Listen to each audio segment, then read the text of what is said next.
제가 미국에서 로스쿨을 다니다가 진로를 바꿔서 신학교를 가기로 했을 때 그 소식을 들은 어느 어르신의 첫 반응은 놀랄 노자로다라는 것이었습니다. 놀랄 노자다. 아마 제가 그럴 만한 사람이라고 생각을 하지 않았던 것 같습니다.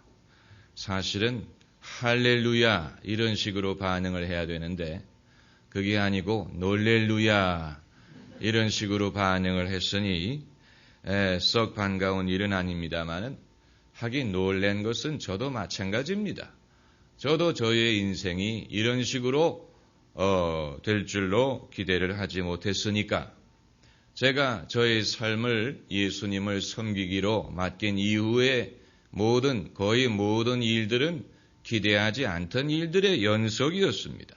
그런데 그것이 하나님께서 역사하시는 방법입니다. 하나님은 기대하지 않던 때에 기대하지 않던 곳에서 기대하지 않던 방법으로 역사를 하십니다. 제가 목사가 된 다음에도 제가 통성기도 하는 것을 좋아하고 또 방언을 하고 방언 통역을 하고 이런 것을 보면서 놀라는 사람들이 있었습니다. 그래서 그럴 사람처럼 보이지 않는다고 합니다. 여러분, 그러면 제가 어떻게 보입니까? 제가 어떤 식으로 믿으면 그럴듯하게 보이겠습니까? 그리고 어떤 사람이 통성기도를 하고 방언을 하고 예언을 하면 어울릴 것 같습니까?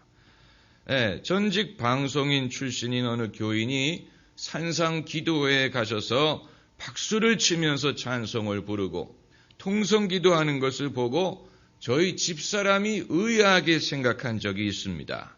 저런 점잖은 분이 저럴 것처럼 보이질 않는데 그럼 여러분 어떤 사람이 박수를 치면서 찬송을 부르면 어울릴 것 같습니까? 어떤 사람이 통성기도를 해야 어울립니까? 우리는 이와 같은 편견을 가지고 있습니다. 버클리 대학이 미국의 유수한 대학이 아닙니까? 명문대가 아닙니까? 그런데 버클리에 다니는 한인 학생들을 대상으로 한 버클란드라는 교회가 있습니다. 아마 한인 학생으로 구성된 교회 중에는 가장 학생의 숫자가 많고 또 신앙이 뜨거운 학교입니다. 이 교회를 다니기 위해서 버클리를 가겠다라고 하는 학생들도 있으니까. 또 뉴욕에 가면 줄리아드라는 음악 학교가 있지 않습니까? 명문 음대입니다. 그런데 줄리아드 한인 학생들로 구성된 선교단체가 있는데 가장 규모도 크고 가장 신앙이 뜨겁습니다. 우리는 흔히 지성인이다 하면은 신앙이 없거나 아니면 신앙이 있더라도 냉정하게 믿을 것이라고 생각을 합니다마는 실상은 그렇지 않습니다. 여러분, 우리는 기대하지 않던 곳에서 참된 믿음을 발견할 때가 많습니다. 이것은 지성인뿐만이 아니고 모든 것이 마찬가지입니다. 오늘 본문에서 예수님이 이 백부장의 믿음을 보시고 놀라신 이유는 오늘 본문 10절에 기이 여기셨다라고 했는데 그 말씀은 놀라셨다는 말입니다. 그 이유는 백부장의 믿음이 크기 때문이기도 하지만 백부장이기 때문에 그런 것입니다. 기대하지 않던 사람에게 믿음이 있는 것을 보시고 놀라신 것입니다. 로마 사람이요, 이방인이요, 남자요, 군인인데 이 사람의 믿음이 유대인보다도 더 큰 것을 보시고 예수님이 놀라시고 또한 기뻐하셨습니다. 그리고 아주 의미심장한 예언을 하십니다.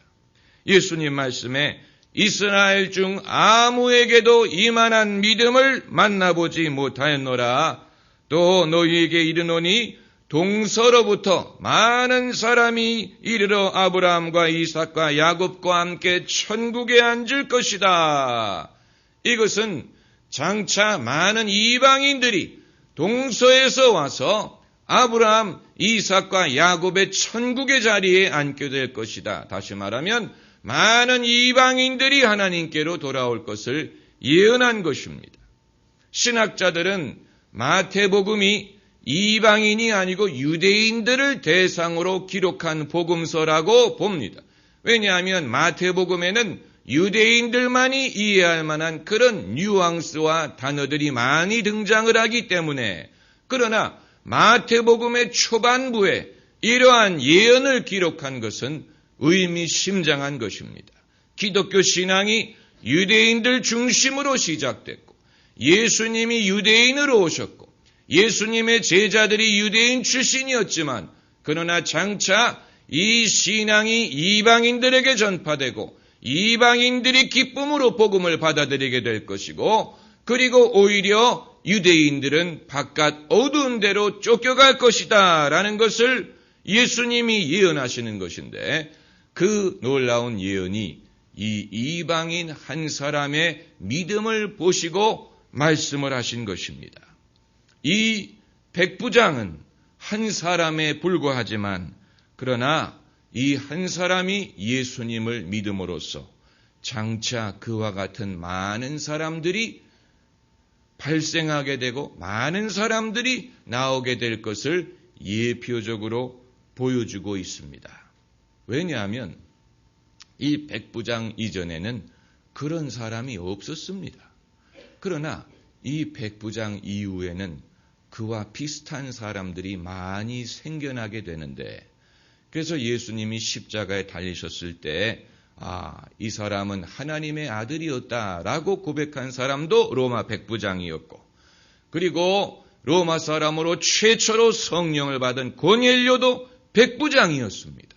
그러니까 오늘 본문에 등장한 이 로마 백부장이 최초의 로마 사람이요, 백부장으로 예수님을 믿은 사람이었지만, 이제 그가 하나의 패턴을 제시함으로써 장차 그와 같은 사람들이 많이 배출될 것을 예표적으로 보여주고 있습니다. 여러분은 어디에 해당한다고 생각하십니까? 세상에는 남이 닦아놓은 길을 가는 사람이 있고, 그리고 자기가 새로운 길을 만드는 사람이 있습니다. 남이 닦아놓은 길을 가는 그것도 중요한 것입니다만, 그러나 이 세상에 우리가 갈 만한 길을 발견하지 못하는 사람들이 있고, 이 세상에 도무지 내가 적응할 만한 곳을 찾지 못하는 사람들이 있습니다. 내가 어디인가 끼고 싶고, 내가 어디에 적응을 하고 싶은데 적응할 만한 곳이 없는 그런 경우가 있습니다. 그럴 때는 내가 나서서 새로운 길을 만들면 됩니다. 그러면 장차 이 길을 좋아하고 고마워하고 이 길을 쫓아오려고 하는 사람들이 많이 생기게 될 것입니다. 새로운 패턴을 제시할 수 있습니다. 이제까지는 그런 사람이 없었을지라도 내가 나서서 새로운 패턴을 만들면 그것을 좋아하고 고마워하고 그것을 따라오는 사람들이 생기게 되어 있습니다. 여러분, 포스트잇이라는 문구가 있지 않습니까? 이렇게 종이에다가 붙일 수 있는 메모지를 포스트잇이라고 부르는데, 그것을 만든 사람이 처음에는 자신의 필요를 위해서 만들었습니다. 이 사람이 성가대를 하면서 이 성가학보를 쉽게 찾게 하기 위해서 포스트잇이라는 것을 만들었는데, 그가 일단 이것을 만들고 나니까 그런 것을 필요로 하는 사람들이 세상에 많다는 것을 알게 되고, 그것이 널리 팔리게 되지 않았습니까? 국내 어느 목사님이 따님이 정신지체인이었습니다. 이 정신장애인이었습니다. 그래서 그 지적 수준이 유치원 학생도 되지 않았어요. 그런데 이 따님을 보낼 만한 학교가 없었어요. 그래서 자기 딸을 위해서 이 학교를 만들었는데, 지체아들을 위한 학교를 만들었는데, 학교를 만들고 보니까 그런 학교를 필요로 하는 아이들이 많다는 사실을 알게 되었습니다. 그래서 처음에는 자기 딸을 위해서 학교를 만들었지만, 나중에는 그것이 큰 학교가 되고, 그리고 정부의 공인을 받고, 그래서 지원을 받고, 그래서 많은 부모들이 자기 자녀를 보내는 그런 학교가 됐다는 간증을 들은 적이 있습니다. 그러므로 여러분, 이 세상에 내가 끼일 만한 곳이 없고 설 만한 곳이 없고 내가 적응할 만한 곳이 없다고 생각이 된다면 내가 어떤 새로운 것을 만들 수 있습니다. 이 백부장처럼 이전에는 이런 사람이 없었습니다. 예수님을 믿는 사람은 당연히 유대인이요, 선택받은 특별한 사람들만이라고 생각을 하는 시대에 이방인이 나서서 주여 말씀만 하옵소서, 그리하면 내 종이 나음을 얻으리이다. 이것을 보시고 예수님이 놀라신 것뿐만이 아니고 그것이 계기가 돼서 예수님 말씀하신 것이 앞으로 동서에서 많은 사람들이 와서 천국 자리에 앉게 될 것이다. 이런 예언을 하게 만든 것입니다. 우리는 사람에 대해서 편견을 갖고 있습니다. 편견. 여러분, 우리가 사람에게 갖고 있는 편견이 아마 가장 깨기가 힘들 것입니다. 첫 인상의 좌우가 되고 그 사람의 배경을 생각하고 그 사람의 어떤 성격이라든가 이런 것을 가지고 이 사람은 이런 사람일 것이다. 저 사람은 저런 사람일 것이다. 이런 심리적인 프로파일을 만들어서 사람을 규정을 지으려고 하지 않습니까? 우리가 혈액형에 연연하는 이유도 그것입니다. 여러분, 혈액형이 그 사람의 됨됨이를 말해준다고 생각하십니까?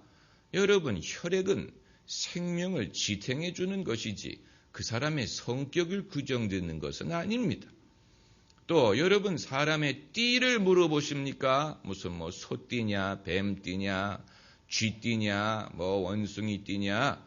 여러분, 이런 모든 것은 그냥 살다 보니까 세상 사람들이 그렇게 만든 것이지 적어도 예수님을 믿는 사람에게는 더 이상 해당되는 것이라고 보면 안 됩니다.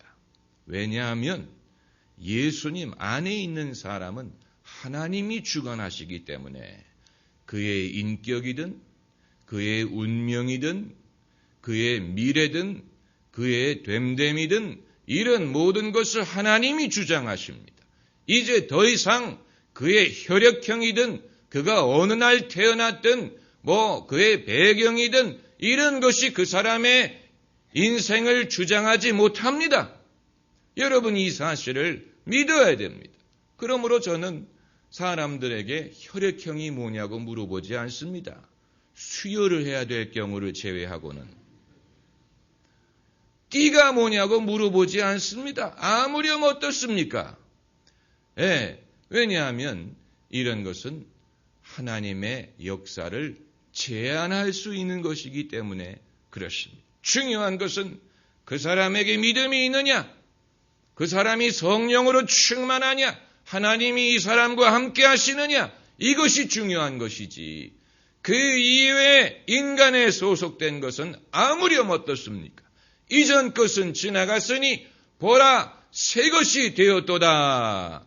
여러분, 예수님이 우리의 운명을 이처럼 바꾸어 주신다는 믿음이 없다면 우리가 못하러 예수님을 믿겠습니까? 그렇잖아요. 예수님이 사람의 배경이든 그의 무엇이든 이런 것에도 불구하고 하나님의 사람으로 그 사람을 만들 수 있다는 확신이 없다면 우리가 무엇 때문에 예수님을 신뢰하겠습니까? 그러므로 예수님이 12제자를 두셨다는 것은 그 12이란 숫자는 하나님의 백성의 숫자인데, 그래서 야곱에게 12아들이 있어서 그 12아들이 이스라엘의 12지파를 형성하게 하신 것처럼 예수님께서는 이제 새로운 하나님의 백성을 만들기 위해서 12명의 제자를 선택하셨는데, 이 12이란 숫자는 모든 종류의 사람을 포함한다는 그런 의미를 가지고 있습니다. 모든 종류의 사람. 이후에 예수님 말씀하시기를 너희는 가서 모든 족속으로 제자를 삼아라 라고 말씀하셨는데, 여기에 제외될 만한 사람 없습니다. 백인이든 흑인이든 황인종이든 뭐 제3세계든 제1세계든 모든 족속, 모든 사람, 모든 종류의 사람을 주님께서는 제자로 만드십니다. 이제는 이방인이든 유대인이든 과거의 죄인이든 세리 출신이든 상관이 없습니다. 모든 종류의 사람, 빈부귀천을 막론하고 과거에 어떤 문제가 있었든지 모든 종류의 사람을 끌어들여서 하나님의 백성을 만드시는데, 그러다 보니까 의외의 사람들이 많이 생깁니다. 우리가 기대하지 않던 곳에서 기대하지 않던 사람이 기대하지 않던 능력과 믿음과 은사와 열정을 가지고 있는 것을 발견할 때가 있습니다. 그렇기 때문에 우리의 편견에 사로잡히게 되면 하나님의 역사를 제한할 수밖에 없습니다. 우리의 편견에 사로잡히게 되면 사람을 외모로 판단하는 죄를 짓게 되는 것입니다. 사람은 외모를 보나 하나님은 중심을 보신다고 했습니다. 중심. 여러분, 우리가 그동안에 단일 민족이니 뭐라고 그렇게 주장을 했지만 학자들은 우리가 단일 민족이 아니라고 말하지 않습니까? 그동안에 우리 민족이 많은 전쟁을 겪으면서 피가 섞였다는 것입니다. 아무렴 어떻습니까? 모든 인류는 피가 섞였습니다. 유럽 사람들도 피가 섞였고 아시아 사람들 다 피가 섞였어요. 단일 민족은 없습니다. 단일 민족이 뭐가 필요하겠습니까? 그러나 우리는 그동안에 단일 민족이니 뭐니 이런 생각을 가지고 어떤 민족적인 우월감을 가진 것까지는 좋지만 우리와 같지 않은 사람들을 멸시하고 차별하고 따돌리고, 이것은 이제 이 시대의 올바른 것이 아니에요. 이번에 이 하인즈 워드 선수를 통해서 우리가 깨닫는 것이, 우리가 이런 그 피가 섞이고 이런 사람에 대해서 얼마나 그동안에 관심을 기울이지 않고 또 멸시하고 그랬구나 하는 것을 깨닫지 않습니까? 이건 부끄러운 일이죠. 사람을 외모로 취하는 것처럼 하나님의 역사를 제한하는 것이 없습니다.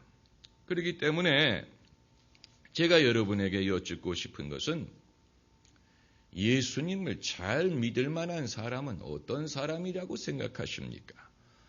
여기에는 어떤 특정한 타입이 없습니다. 이런 종류의 사람은 예수님을 잘 믿더라, 그런 타입을 우리가 규정할 수가 없습니다. 연예인이 예수님을 믿는 것을 보고 왜 사람들이 놀랍니까? 그것은 마음속으로 저런 사람들이 예수도 믿네, 이런 생각을 갖고 있기 때문에 그런 것입니다. 재벌이 예수님을 믿는 것을 보고 왜 놀랍니까? 그것은 우리 마음속에 부자 이런 사람들은 예수님을 잘 안 믿을 것이다, 그런 편견이 있기 때문에 그런 것인데, 여러분, 오늘 본문에서 우리가 발견하는 사실은 이 백부장이 간절하게 예수님에게 나올 수밖에 없었던 이유는 그 집에 아픈 사람이 있었기 때문이에요. 다시 말하면 이 백부장에게도 아픔이 있다는 것입니다.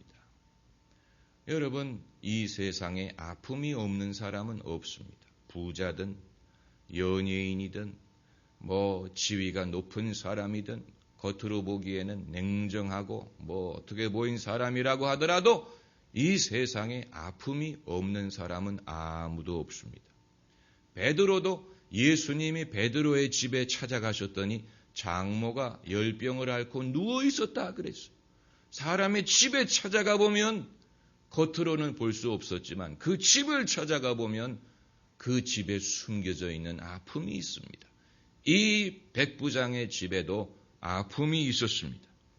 오늘 본문 6절을 보면은 내 하인이 중풍병으로 집에 누워 몹시 괴로워하나이다. 여기에서 하인이라는 헬라어 단어는 파이스라는 말인데, 파이스라는 말은 원래는 아이라는 뜻입니다. 아이. 그렇기 때문에 이 구절은 내 아이가 집에 아파 있습니다 라고 번역할 수도 있는데 하인이라고 번역한 이유는 뭔지 아세요? 중풍병이기 때문에, 이건 성인병이기 때문에 아이가 될 수가 없다라고 판단을 하고 하인이라고 번역을 한 것입니다. 그렇기 때문에 이 백부장이 나이가 많아서 그 아이가 중풍을 앓을 수도 있는 경우입니다만, 분명한 것은 사랑하는 사람이 집에 지금 알아서 누워 있습니다. 차라리 자기가 병이 들면 참을 수 있겠지만 사랑하는 사람이 병을 앓고 있는 것을 보고 예수님께 간절히 나온 것입니다. 여기에는 여러분 백부장이든 로마 사람이든 무슨 차별이 없습니다. 사람이 아프고 또 급한 문제가 있는데 무엇이 예수님께 나오는 것을 막겠습니까? 사람의 자존심, 교만 아니에요.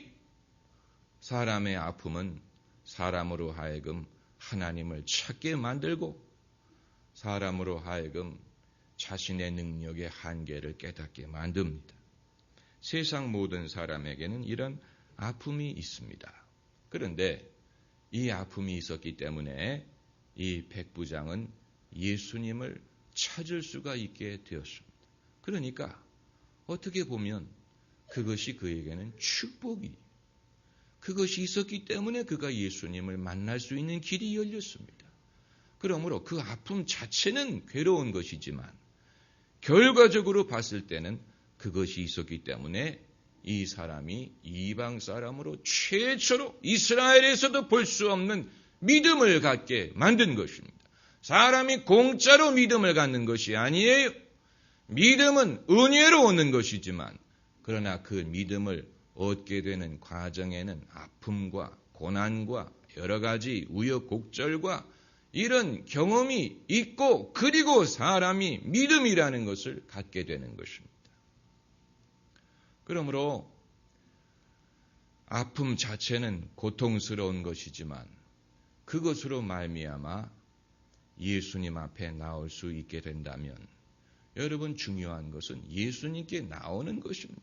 예수님께 어떤 방법으로든지 예수님께 나와야 돼. 일단 나와야 뭔가 역사가 이루어질 수 있습니다. 일단 교회를 나와야 뭘 배우든 기도를 하든 회개를 하든 그럴 것이 아닙니까? 일단 시작을 해야 됩니다. 어떤 방법으로든지 시작을 해야 됩니다. 시작을 하는 것이 중요합니다. 신앙생활을 시작하는 것이 중요합니다. 옛말에도 시작이 반이다라고 했는데 시작을 못하기 때문에 예수 못 믿는 사람들 많습니다. 그러므로 아마 여러분 중에 나도 내가 이렇게 교회에 나와서 앉아있을 줄은 내가 미처 기대하지 못했다. 이렇게 생각하는 분 계실 것입니다. 나도 내가 예수님 믿게 될 줄 몰랐다. 여러분 그것이 그게 정상입니다. 다 그런 식으로 해서 하나님이 부르시는 것입니다. 네, 다 그런 식으로 해서 우리가 주님을 믿게 됐지. 어느 누구도 나는 옛날부터 믿기로 예정된 사람이야. 이런 사람 없습니다. 나는 옛날부터 예수 잘 믿을 만한 사람이야. 내가 예수 믿은 것은 하나도 놀라운 일이 아니야. 이렇게 생각할 수 있는 사람은 아무도 없습니다. 다 기대하지 못했어요. 그런데 하나님이 은혜를 주신 것입니다. 그렇기 때문에 우리가 하나님의 은혜에 대해서 뭐라고 말을 해요? 나 같은 죄인 살리신 그 은혜 모르세요? 놀라워. 한번 따라해보세요. 놀라워. 네, 나 같은 죄인 살리신 그 은혜 놀라워. 여러분 이것은 어떤 몇몇 사람의 간증이 아니고 우리 모두의 간증이 놀라운 은혜, 놀라운 나 같은 죄인을 살리신 주 은혜가 놀랍다. 여러분 이것이 주님께서 역사하셨던 방법이요. 오늘도 주님이 역사하시는 방법인 것입니다. 할렐루야. 기도하십시다.